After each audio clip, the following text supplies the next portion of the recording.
নমস্কার বন্ধুরা, আমি সঞ্জু। প্রত্যেক দিনের মতন আজকেও দুর্দান্ত একটা রেসিপি নিয়ে চলে এসেছি। বন্ধুরা, আজকে যে রেসিপিটা তৈরি করছি সেটা কিন্তু তৈরি করতে মাত্র 20 মিনিট লাগবে, আর খেতে কিন্তু দুর্দান্ত টেস্টি।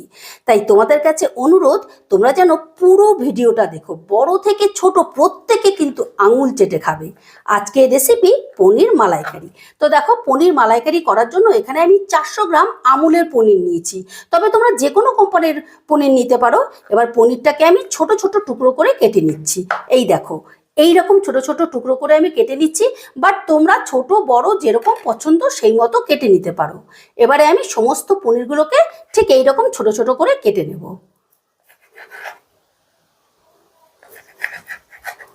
দেখো, সমস্ত পনিরগুলোকে আমি এরকম ছোট ছোট করে কেটে নিয়েছি। এবারে পনিরগুলোকে ভেজে নেবার জন্য গ্যাস ধরিয়ে একটা কড়া বসিয়ে দিয়েছি। আর কড়াই দিয়ে দিচ্ছি বেশ খানিকটা সাদা তেল। এবারে তেলটা গরম হয়ে গেলে দিয়ে দিচ্ছি অল্প একটু নুন। নুনটা দিলে কি হবে, পনিরগুলো কড়ার গায়ে আটকেও যাবে না, বা পনিরটা খাবার সময় পানসাও লাগবে না। এবার নুনটা তেলের সঙ্গে বেশ ভালো করে মিশিয়ে দিচ্ছি। এবারে দিয়ে দিচ্ছি পনির। এখানে আমি অর্ধেকটা পনির প্রথমে ভেজে নিচ্ছি, আর অর্ধেক করেই ভাজবো। প্রথমে পনিরগুলো অর্ধেকটা পনির দিয়ে দিলাম, বাকি পনিরটা এর পরের ব্যাচে আমি ভেজে নেব। এবারে গ্যাসের আঁচটা একদম লোতে করে দিয়ে আমি হালকা লাল করে পনিরগুলো ভেজে নেব। বেশি কড়া করে ভাজলে পনির কিন্তু খেতে একটু শক্ত হয়ে যায়, সেই জন্য হালকা লাল করেই আমি ভেজে নিচ্ছি।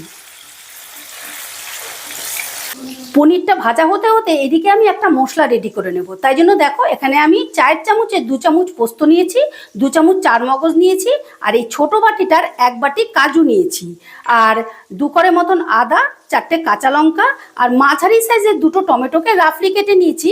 তোমরা যদি বড় সাইজের টমেটো নাও সেই ক্ষেত্রে একটা নিলেও হবে। এবারে অল্প একটু নুন আর অল্প একটু জল দিয়ে এই সমস্তটা মিক্সিতে বেশ ভালো করে পেস্ট করে নেব। দেখো, এই রকম একটা স্মুথ পেস্ট করে নিতে হবে। এই যে এই রকম একটা স্মুথ পেস্ট করে নিতে হবে। দেখো, পনিরটাকে আমি উল্টে পাল্টে বেশ লাল লাল করে ভেজে নিয়েছি। যখন এরকম হালকা লাল হবে তখনই পনিরগুলোকে আমি তুলে নিচ্ছি।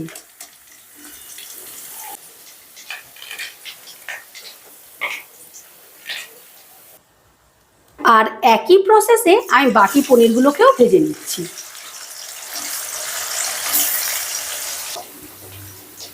দেখো, সমস্ত পনিরগুলোকে আমি বেশ লাল লাল করে ভেজে নিয়েছি।